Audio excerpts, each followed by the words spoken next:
Okay, so should we have a little chat around B2B growth?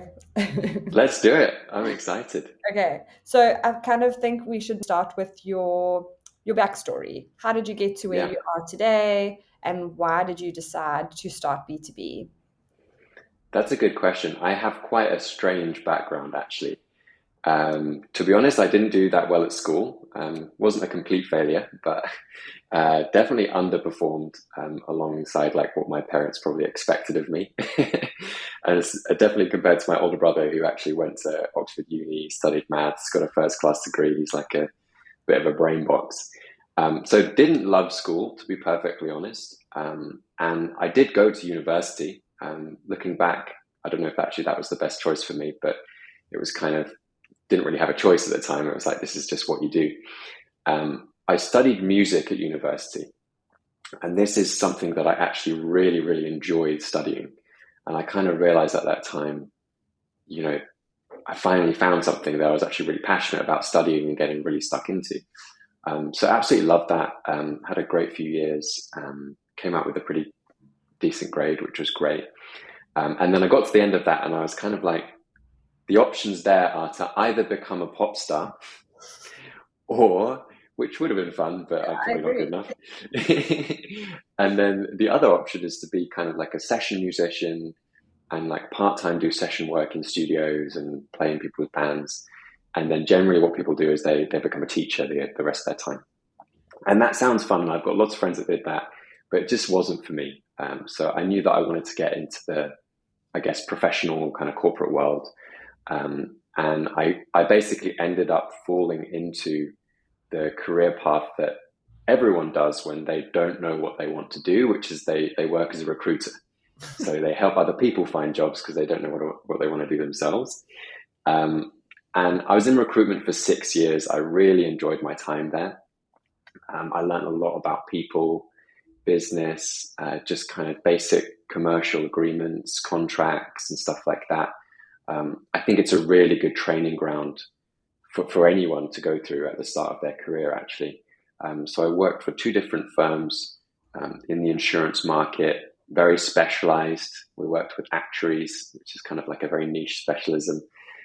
Um, and after about 6 years, so 5 or 6 years into it, I realized that within the company I was in, which left on really great terms and really liked that business, it was quite a flat structure. So I kind of got to a stage where there wasn't a lot of progression and the day to day was looking quite similar. So I kind of had the option to, and I did at the time, I considered actually starting my own recruitment agency, or I could have joined a larger agency and become a manager or something like that. And actually, through a mutual friend, I was introduced to a company who were hiring for business development managers. So after about 6 years in recruitment, I then left to work for a company called PGC in sales, so as a business development manager. And I was there for 3 or 4 years. And throughout that time, there was a lot of change at the organization. And long story short, I ended up going from a kind of sales role to being a sales and marketing role. My job title was director of business development. I think if I was in a cool kind of software company, it probably would have been called growth lead or head of growth or something like that. But really, I was running a small sales team and a small marketing team. And this, I think, professionally is where I kind of really came into my own because I think I realized I was in sales, but I was kind of a frustrated marketer at heart. And I loved kind of applying the sort of, I guess, creativity in my background through the music side of things with the commercial sales stuff that I'd learned over the last 6 years, and then combining that into marketing. And basically, the way I see marketing is it's kind of like sales at scale. It's like one to many sales in a lot of ways. So really enjoyed that. We had a small sales team, small marketing team, and really proud that the last couple of years I was there in that role. We actually had record-breaking years, so we kind of had record-breaking numbers in terms of client acquisition and new customers that we brought on. Total revenue also was, record-breaking. So we actually crossed over $100 million in turnover, which had been a goal of the business for quite a long time. And yeah, really proud as a team we were able to make that happen. And this is a company that I guess, and it kind of leads me on to the type of companies that we work with now. But traditionally, most of the business had come from inbound referrals or from their network. Um, PGC is an amazing business with great track record of providing a really high level of service. And so they were really highly recommended. But what I guess we haven't really figured out is how to speak to people that didn't know about us already and get them interested in our stuff. So we went from a kind of primarily kind of sales focused, maybe referrals focused business model to an inbound strategy with a very content led approach. So we started posting on LinkedIn, we started posting on our website, we updated our website, we went through a whole branding thing, we really updated our positioning, we created sales and marketing assets that we could use and send out to people and so on. And it was really powerful, like I said, so it had a huge impact. And really proud that, having left the company, I've just seen them go from strength to strength as well. And they've really taken what we were doing well and kind of 10x'd it. So that's really positive to see. Can I ask you a question there? Do you think that it was all those moving parts combined that saw PGC's success, or is there one kind of standout project that you worked on or channel that really, like, was it LinkedIn or was it the website updates or was it the rebrand? It's a great question.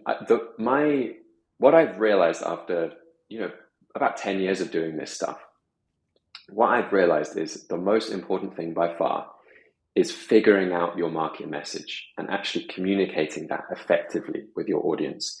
So many of the businesses that we speak to and we work with, they don't really know how to speak to someone who doesn't know about them already. They don't know how to communicate the value that they're offering, the problem that they're solving, and kind of the outcome that they're bringing. And I think oftentimes it gets very overcomplicated. Like often you'll go on a homepage for a B2B company and you're none the wiser as to what they actually do. And so it sounds easy, but it's actually quite hard to condense that into a few words and actually position yourself properly. So I think that would be the main thing, was taking the good work that was already there. And the company had been around for 20 years. So it's not as if it's a new company, great track record, businesses who had been with them for 10, 15 years as a client. You don't get that if you're not good at what you do. But it's just taking that essence and communicating it with the marketplace. So it's primarily the understanding of who you're helping, how you're helping them, who you're not helping, also really an important factor. So that was I think the main thing was that positioning exercise that we kind of went through as a team, and then obviously creating marketing assets. And when I say marketing assets, I just mean content, landing pages and stuff like that. That was the main thing. And then the primary channel that we used was content on LinkedIn.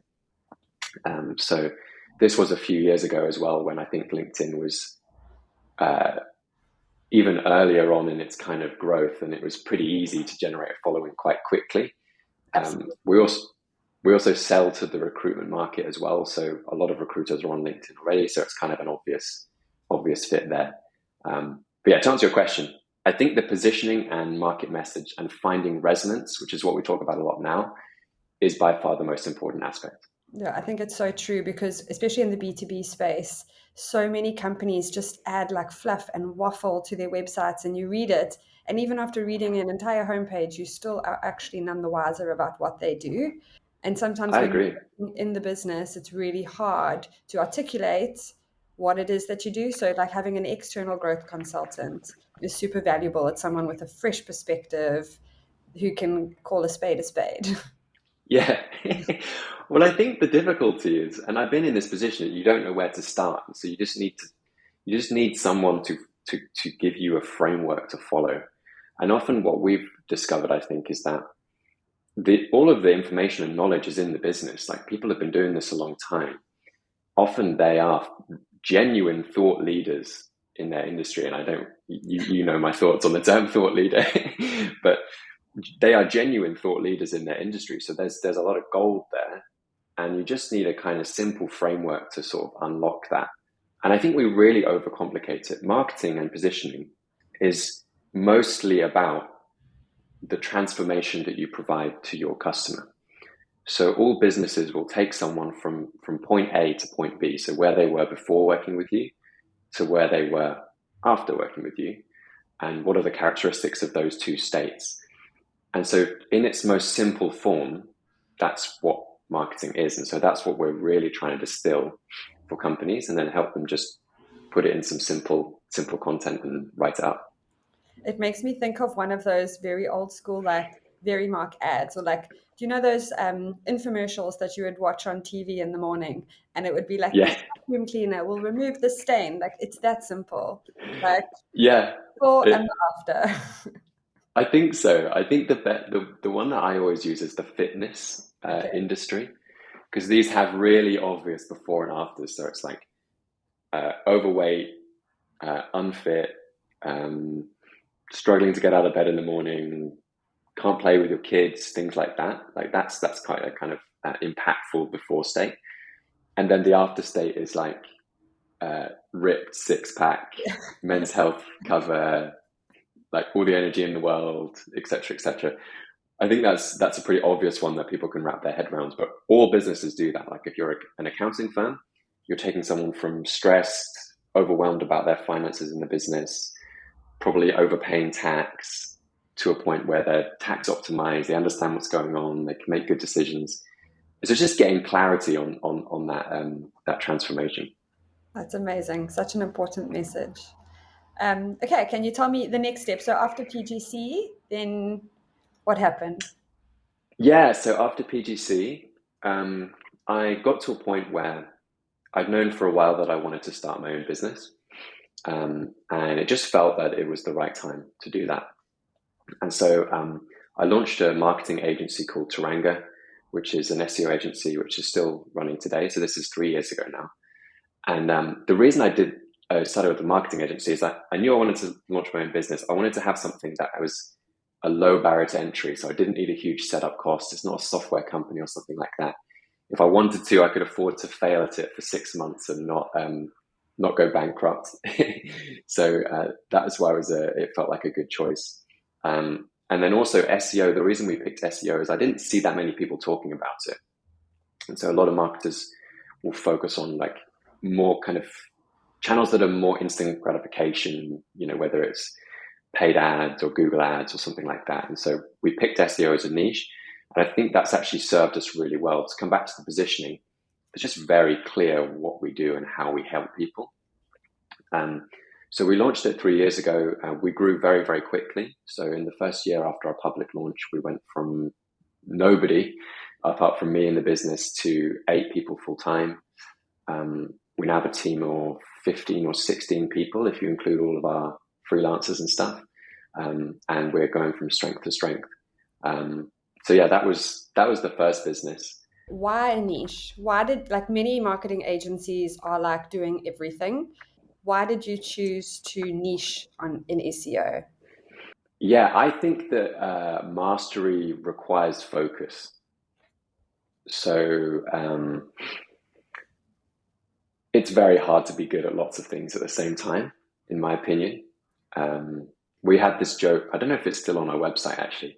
We used to have this joke that some marketing agencies will even throw in dog walking as part of their marketing package just to win clients. For sure. And obviously that's a bit tongue in cheek, but the point is, I find it hard to believe that you as a full service marketing agency are actually good at all of those things.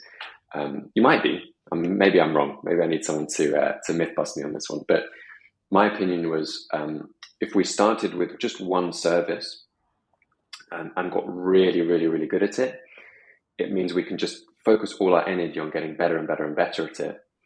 And then it means we tend to get better results because we're just focused on doing one thing. And we have one process for all of our customers. So we just keep refining and developing every aspect of that process. And you just kind of get that iterative effect to the point where you just become extremely good at what you do. And, that's obviously one of our values and principles at B2B as well, which is the kind of marginal gains, 1% better every day. You don't necessarily notice it in the first year, but by the time you get to year 3 and you look back at your process now compared to where it was before, it's pretty powerful. Absolutely, absolutely. So why did you decide to start B2B? You have Teranga, it's doing well, and now you're doing another one. Yeah, just glutton for punishment, probably. um, the main reason is, so what I noticed was happening, right, was businesses were coming to us asking for SEO. So they were asking for marketing services and asking for SEO when what they really wanted was growth.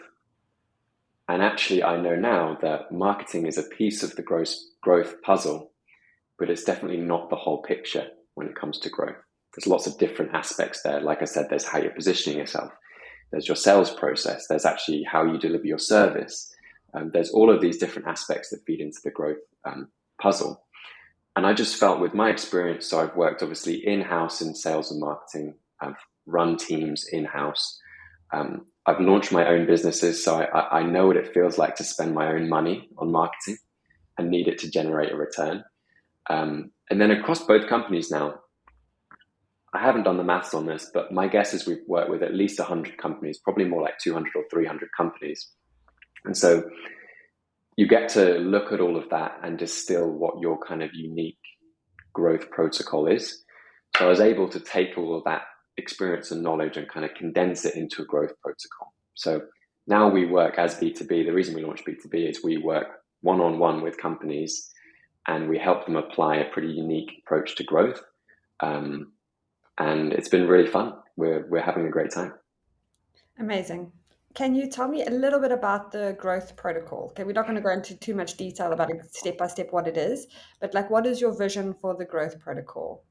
What I've noticed is a lot of businesses, and really, I guess it's worth talking about who I believe we can really help. We talk a lot about ordinary businesses, and we don't mean that in a derogatory way at all. Actually, there's nothing ordinary about them at all. They're actually pretty extraordinary. But what we mean by ordinary is that a lot of marketing people and growth people, they want to work with unicorns, tech companies that are funded and growing very rapidly and all that kind of thing. And that's really great for them. I'm glad there's people that want to do that. Whereas for us and for me personally, I'm more attracted to people who, bootstrap companies, they've been in the game a while, they've just been kind of quietly going about serving their community and their team. And often the leadership, cares very deeply about serving their customers and serving their team and kind of creating a positive change in the world. A lot of these businesses have been around a while. They've got a great track record, great case studies. And a lot of them want to grow, but they want to grow in the right way. So it's not growth at all costs, which is what you sometimes get in the sort of VC startup world.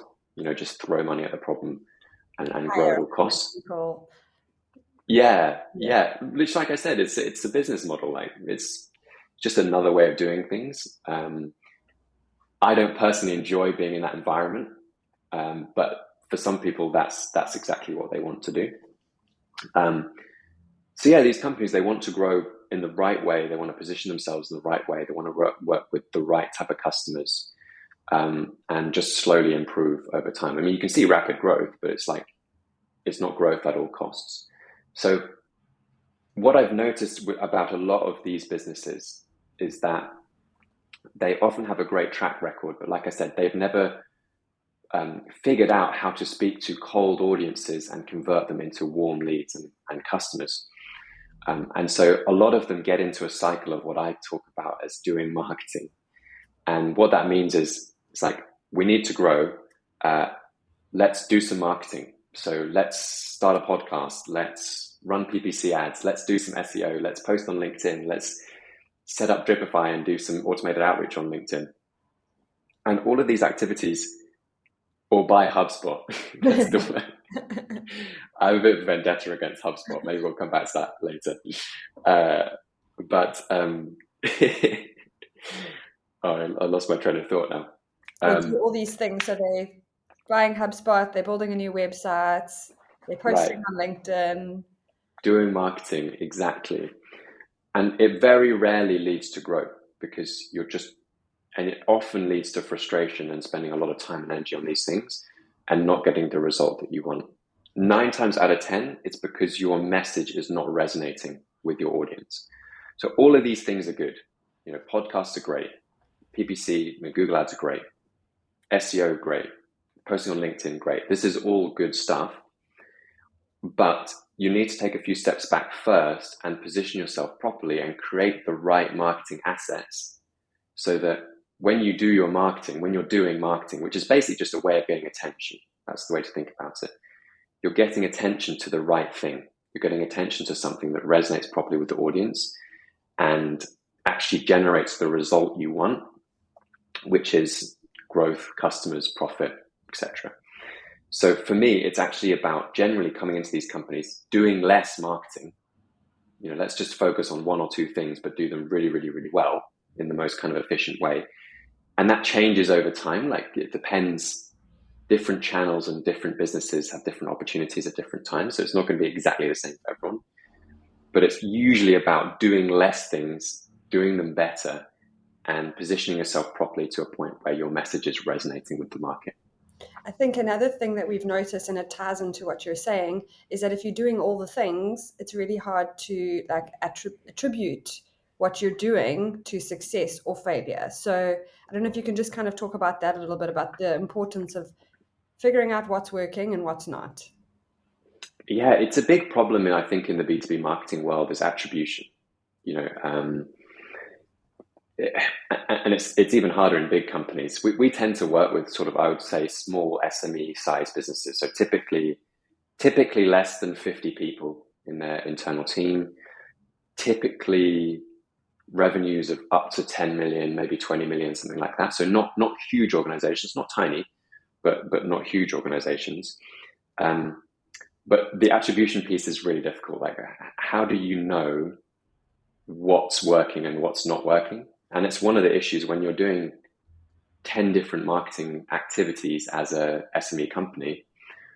Number one, you're probably not doing any of them that well. And number two,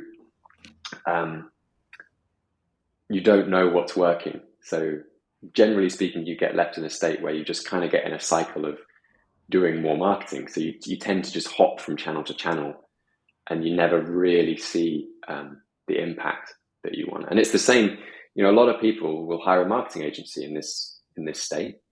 And in my opinion, it's not the right move. Marketing agencies are great. I own a marketing agency. I've got no issues with them. But what a marketing agency is it's a company to outsource a process to. So you're going to outsource your SEO process to them, or you're going to outsource your LinkedIn ads process to them. What they're not going to be able to do is figure out your product market fit and your market resonance. So for me, you hire an agency once you already know that your message is resonating and you just want to scale up the actual marketing side of what you're doing. I think, and it's also so important for these companies to realize that it's to fail forward, the importance of failing forward, and that like sometimes you land on a messaging which seems obvious, because that would be like if you're in recruitment to say that you offer the best recruitment service in all the land, but then that doesn't work. And then you go back to the drawing board and you change it. And that is not a bad thing. Like, that is actually an important step in the process to growth. Failing. Absolutely. It's necessary. Yeah, it's absolutely necessary. And that's why, it's important to be able to move quickly, test an idea, and then iterate on it. And the first one is usually not the best one, to be honest, unfortunately. And so it can still be effective and still work, but you will constantly iterate and adapt this message over time. And it's, in my opinion, product market fit is not a static thing that you find and then you keep it forever. It's an ever evolving thing. So you need to keep adapting and iterating on it. It's a very good point. My question is kind of twofold now. So based on that, on a business that's trying to find resonance, but okay, so let's say their leads have come mainly from word of mouth in the past, and now they want to scale, and they're testing the market, but they're not really seeing success. What advice would you give to them? And also, what kind of a time frame do you think is realistic for these businesses to implement strategies for growth?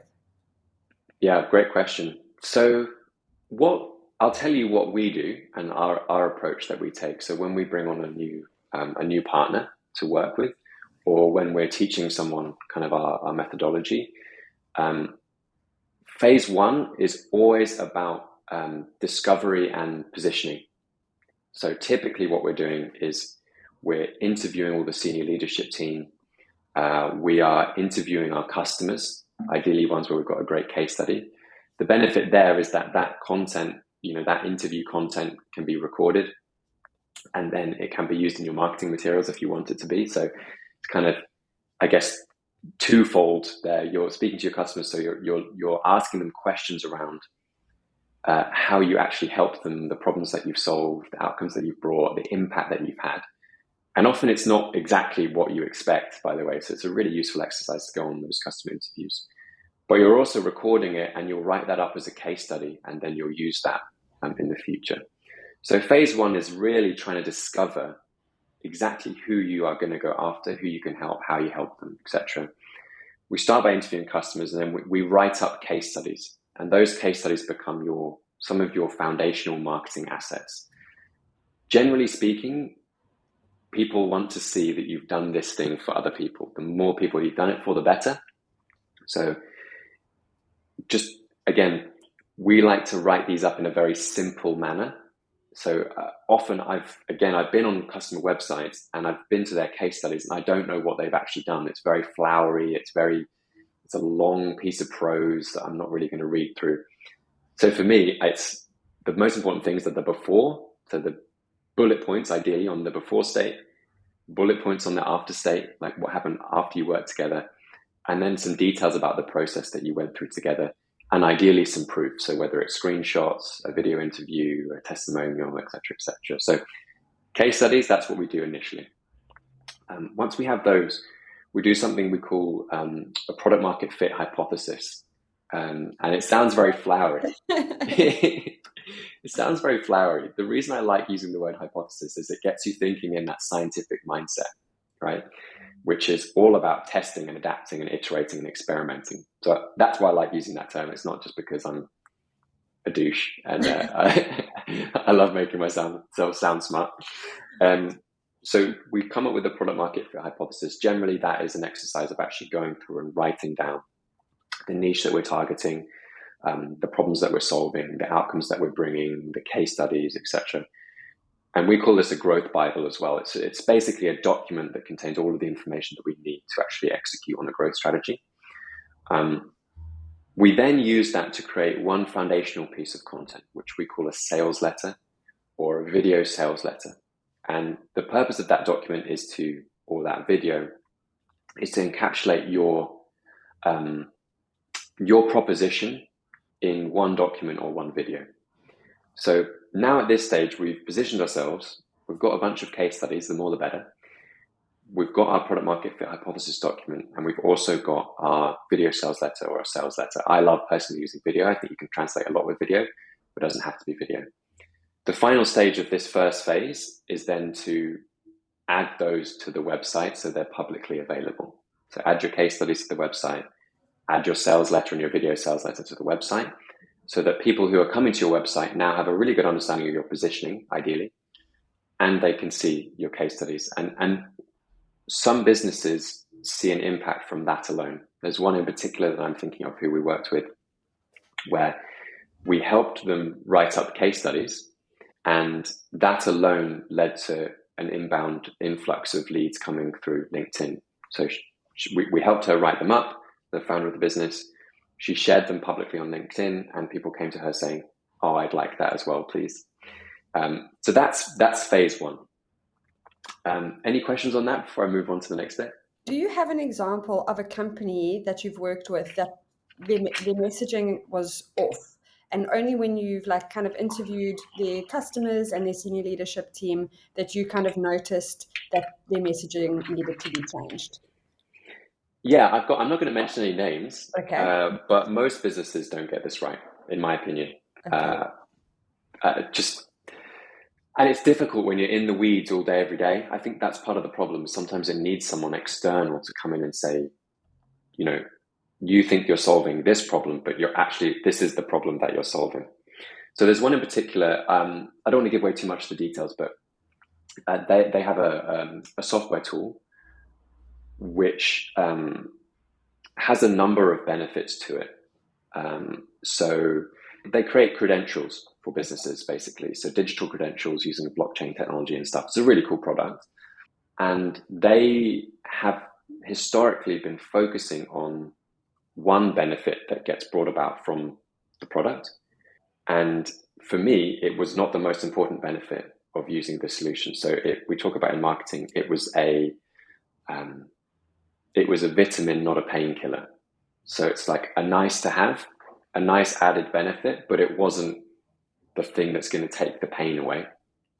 And so we've actually positioned them very differently now. So we're talking more, in my opinion, about the benefits that are painkillers and that really solve the problems of the users and the prospects. And it will have a really positive impact on their growth for sure.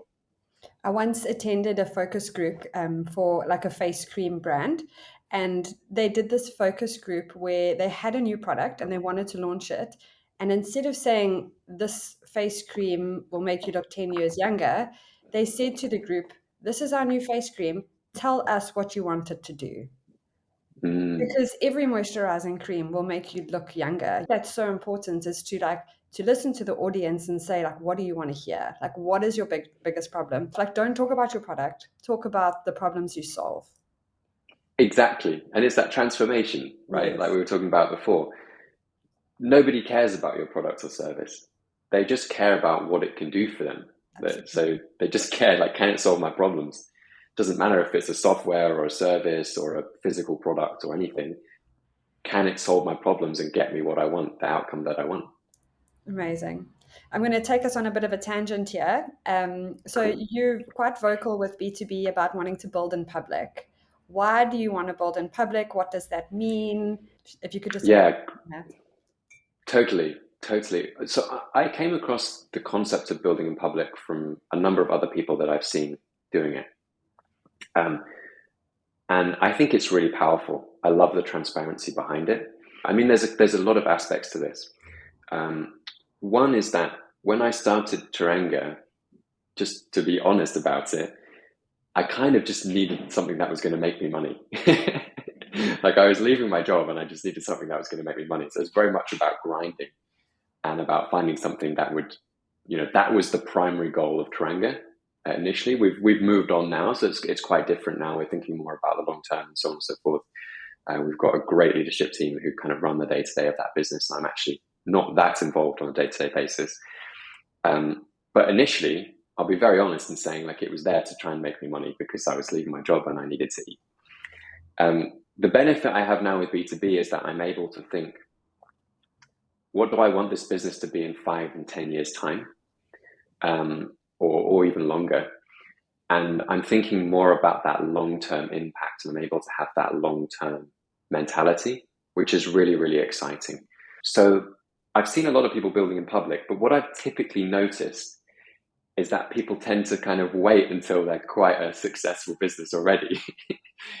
And then they start talking about, okay, we hit 10 million ARR this year, and now we've taken it to 20 million and so on. And they're still very courageous, and I think it's awesome.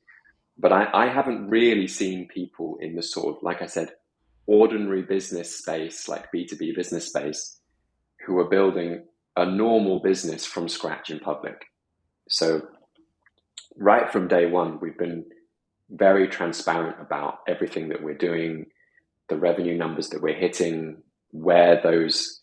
So for example, a few months ago, I did a breakdown of all of our leads so far since we launched the business in February of this year, where the leads have come from, which ones have led to revenue, how much revenue we've generated, and so on. So from day one, we've just been very open with what we're doing.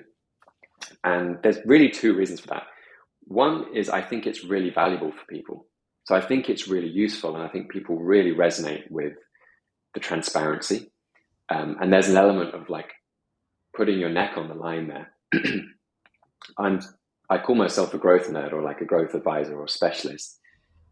if I can't grow my business, then you shouldn't work with me. Do you know what I mean? So Exactly. there's an element I think people like that you're putting your neck on the line, um, and then sharing transparently what's working for us. And there's always the invitation there that, this is working for us. Do you want us to help you do this as well? But also there's a bunch of people who are never going to be a good fit to work with us. And actually I'm just giving them the information away for free. And so it's about having that legacy and that long-term impact. And it's something I know we've talked about a lot internally as a team as well. The growth aspect is one thing, but we intend to kind of really go to the next level in terms of our transparency and our building in public. So we want to talk about how we're running our company, our mission and our values, how we're working as a fully remote team, as an example, and some of the things that we're using, the sort of workflows, processes and stuff like that, because I think it's really valuable. I also think it's a really good marketing strategy. So I think this will help us to grow long term. But the primary reason is to share that information and be just very transparent about it as we go. Can you tell me a little bit about the company that you're trying to build? So, what is your kind of vision for the company as a whole? Yeah, great question. So I actually put this in writing and we discussed it as a team this week, and it will be shared publicly shortly, probably in the next few days, probably before this video comes out, actually, in fact. So you might have seen it by now if you're watching this. The mission statement is to impact 1 million businesses and help them grow. So that's like the high level vision. The main ways we'll do that is three main ways.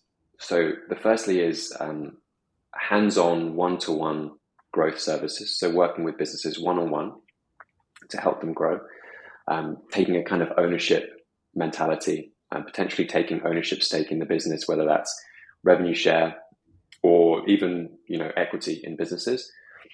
That's the first one. The challenge with that is you can't work with that many businesses at a time, right? So you need to find a way to impact more companies. So the second strand is about providing world-class education and content and information, and then helping people, coaching people to apply it to their businesses. So that's the sort of done with you model. And then the third part is giving back as well. So partnerships with great non-for-profit organizations who are supporting businesses and entrepreneurs in places that need it. So whether that's in kind of developing parts of the world or whether it's in, underrepresented groups of people in the business space. And I believe with those three strands, it gives us the reach to be able to have a really significant impact over the next 5, 10, 20 years. And we've set the goal of 1 million businesses. I don't know, could be more if you look at all of those three together. Amazing. Okay, so we talked all the good things, I feel like, and you wouldn't be David if you weren't being super transparent and honest with your audience. So can you tell me some of your key challenges that you've experienced over the last 6 months with building B2B? Great question. You put me on the spot. Sorry. Yeah, I mean, it's something that we try and do because I think that it's very easy, especially on social media, to just share the good bits. And so hopefully people have noticed that I'm pretty good, I think, at sharing the times when it sucks as well. Because anyone that runs a company knows that, the highs are high and the lows are pretty low. What we're talking about and all of the conversation that we've really had today is resonating with people. So people really appreciate how we're going about things and they understand kind of the problem that's there. The difficult thing for us is always, how do we deliver this at scale to people? How do we provide people with the tools that they need? How do we make sure people actually get the result, which is to grow their company? And so that's been the challenging phase of this. And I think this is very common in any business, which is like, you have an idea and then you need to figure out how to actually deliver on that idea. So I think that would be a challenge. As always, it's figuring out the team members that you need, how to find the right people, how to, incentivize them properly and so on and so forth. To be honest, actually, I'm thinking, this is basically me thinking out loud, by the way. thinking about it now, I think the biggest challenge has been for me focus this year, because I have essentially been running two businesses at a time, Teranga and B2B. And anyone who's watching this, I wouldn't recommend it. It's not a good idea. It's really not a good idea. I think it's fine to be involved in as many businesses as you want and have ownership in as many businesses that you want. But running the day-to-day of two companies, combined with some stuff that was happening in my personal life, it nearly killed me, to be honest, this year. And so I would say the biggest lesson that I've learned has been actually to focus on doing less and doing that less better. So that has brought about some of the changes we've made at Teranga, where, like I said, we have a fantastic leadership team who really run the day-to-day of that company. And the funny thing as well that I've noticed is, like, I've removed myself and it's actually going from strength to strength. And I think as an entrepreneur, it's really humbling. You can often feel like you're the one who like makes stuff happen. But 9 times out of 10, there are people who are better at all of the day-to-day of running a company than you are. So that's probably been the biggest challenge and the biggest lesson. And I'm really enjoying where we're at now, where I'm able to spend most of my time and energy focusing on B2B, our team, our clients, and how we can take over the world. Amazing. I think what I've noticed as well is that a lot of clients in the B2B space, or actually not just in the B2B space, in any marketing space, they expect results instantly, and like sustainable growth is not instantaneous. Sustainable growth needs to happen over a period of time. So how do you kind of manage client expectations when it comes to wanting instant results? Yeah, I mean, this is something that I've definitely got wrong in the past. Especially when you're in sales, uh, and it's not through anything dishonest or anything like that. It's having a high expectation of what is possible. I'm quite an optimistic person, and so I always have very high expectations of what is possible to achieve. And I think you do need that. But then what I've learned to do now, as I've matured, is that doesn't help anyone. It doesn't set anyone up to win. So nowadays it's all about just communicating really well and just managing expectations. What I've realized about communication is that you can do basically anything you want so long as you communicate it properly and well with the right people at the right times. I kind of liken it to driving, right? So, if you're like stuck in the middle of the road and you need to do a U-turn across the road and it's like you're cutting off people and it's crazy, you can do that's actually okay I don't know if a driving instructor would say it's okay, but that's fine from a safety perspective, so long as everyone knows you're doing it and it's really clear and you've like communicated it with the world that you're about to do something crazy, some like James Bond style 3-point turn. What doesn't work is if you suddenly just do a handbrake turn and don't tell people what you're doing. And I think the same principle applies. So long as you tell people, like, this is what you should expect, here's when you should start seeing results, and here's what we've seen on average across our client base, and not just talking about the biggest wins that you've had. I think that sets everyone up to win. And I think, to come to your point as well, one thing we're talking about a lot at the moment is the difference between generating demand and generating leads. So I think quite old-fashioned way of doing marketing is to focus on leads. Like, how many leads are we generating right now? Often that's having some sort of PDF like lead magnet, and then getting an SDR to call that person as soon as they download it, so on and so forth. The problem with that is that people don't buy like that now. People often take a long time researching your company and your product or service before they end up buying it. So now we focus much more on creating demand, which is speaking to the market as a whole, educating people, making sure that they're aware of the problems that we solve, making sure they're aware that the solutions available, the case studies, and displaying our expertise. And then what you tend to find is, like, by the time they get into a buying cycle, because most companies aren't looking to buy your thing now, that's the reality.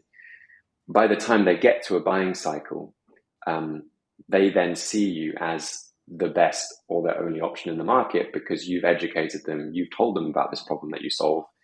And so naturally they're going to come to you. So what we tend to find is Not always, but usually it's less leads right today, but for better, higher quality and more leads in the long term. In the long term, building demand is always going to outpace generating leads in the long term. But it requires a long term mindset, which, as you know, is one of our values at B2B. And so Yes. we look for partners who have a similar value. Having Okay. said that, Yeah, you can generate results very quickly. So within 3 to 6 months, you should expect to see returns on your growth activities. And 12 months plus is when it starts to, really start building momentum and getting exciting. I agree. And I think it's so important though to like clarify those expectations. And you do that so well, just kind of letting people know this is the timelines and this is how we do things. Okay, so if you could give a B2B bootstrapped business that feels like they're stuck in the rut of marketing, one piece of advice, what would it be? Other than hire David Ellis to help you grow. Yeah, come work with us. No, I would say focus on your market message and your resonance. Okay. So get very clear about who you can help and how you can help them. Like I said, the quickest way to do that is to start with your case studies. Take your best 3 customers, interview them, do a before and after snapshot. So before bullet points, after bullet points, the kind of the states they were in before and after. And then start sharing those publicly. So whichever channel you're using, let's say you're doing email outreach, start sharing those case studies publicly. That alone should have a really significant impact on the results that you're generating. The next steps from there are thinking about like how do we do video sales letters? How do we optimize our sales process? How do we make sure we're producing loads of great demand generating content? How do we do LinkedIn ads? All of that good stuff. But it all comes from finding resonance with our marketing assets, creating things that are going to serve us for potentially years to come. And so that's where I recommend they focus their energy. When you say share them publicly, are you talking about personal branding or company branding? How would you recommend they share their content? Well, if we're talking about LinkedIn, I mean, both. You might as well post them on both your company and your personal profiles, but you're going to get a lot more traction from your personal brand. So, I mean, it's funny. I looked at our B2B company page on LinkedIn the other day. It has no posts on it, which is potentially something we should change. But it just goes to show we're not putting much importance on it at the moment. We're really focusing on the personal brand. All of our ads, our LinkedIn ads, are run from the B2B company page. At this point in time, there is a thought leadership ad option with LinkedIn ads, but the majority of ads come from the company page. But for your personal brand, I would focus on building up your individual personal profile page. Amazing. I think it's in the B2B space that's quite unique, is that it's very much founder-led leadership. Like people want to buy from people. I agree. I mean, I think we're seeing this in B2C as well, to be honest. All of the biggest brands really are tied to a personal brand in one way or another. But I do agree with you in the sense that I think it's particularly important for B2B because typically it's a higher ticket product or service. So if you're going to spend £100,000 on a software or on a service or on a solution, you're probably not going to impulse purchase that. So Absolutely. you're probably going to have to see that person multiple times. I mean, we talk about the 7-hour rule in B2B. So people typically need at least 7 hours to make a big decision. And so the beauty of doing that with content is that they're consuming your content. By the time they speak with you, they might have consumed 7 or more hours of your content, and it's helped them get to that decision point. So yeah, I would say high ticket B2B, it's even more important to have a personal and a company brand and to build that demand over time with content. Yeah. Okay. We've got a few minutes left. Is there anything else you would like to add? Anything else you would like to chat about? No, I think this has been a really good conversation. I've really enjoyed it. Let's do it Yeah, again sometime.